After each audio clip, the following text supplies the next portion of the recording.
So guys, nagtataka ako ngayon, bakit ang onti na nag-subscribe sa akin? 50 lang, babe. Okay lang sa akin yung onti. Gusto ko na 1 million. Okay ka na sa 1 million. Baka na sa 500 lang. Okay naman kayo. Kaya nasa 100. Kaya guys, mag-subscribe na kayo. Onti lang talaga nagsasubscribe sa akin. Subscribe o subscribe. Basta. So, papakita ko ulit yung mga sushi ko. Diba gusto nyo yun? Gusto nyo yun? Tara! Tara! Dito nga pala guys, mga inak-inak yan.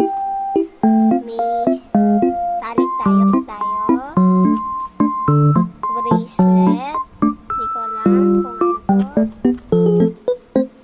May sugat kasi ako sa ulo guys. Kaya eto, parang gamot sa sugat.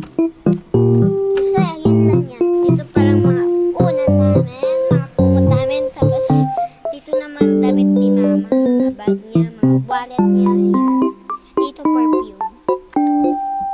Kumuha tayo ng isa.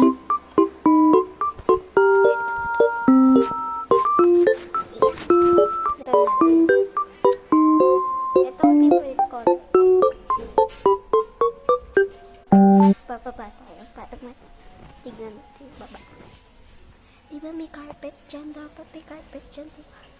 Kaso tinanggal eh. So yan guys, nasa baba na ako. And that time, ayan o ang kalat. Carpet kasi yan. Yan nagkakalat sa amin. Naghihikin ako. Dahil wala akong magawa, eh di manonood na lang tayo. Remote. Yan guys.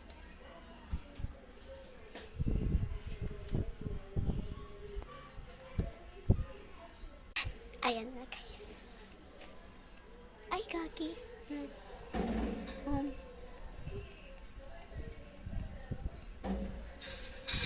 So guys, wala akong mahanap po anong papanorin ko. Wait na.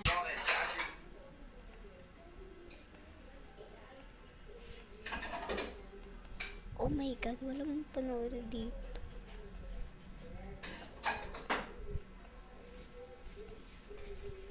Ay, ito. Ayan. I-share ko sa inyo ang mga kinakahiligan kong kainin na sa tuwing nalalaman ng iba, hinawiwirduhan sila sa akin at nagtatanong bakit ko kinakain yung mga yun. At isa na dyan na words na ko na paborito ko talagang pakain nung bata pa ako ay yung bahaw na kanin. Okay guys, bye-bye!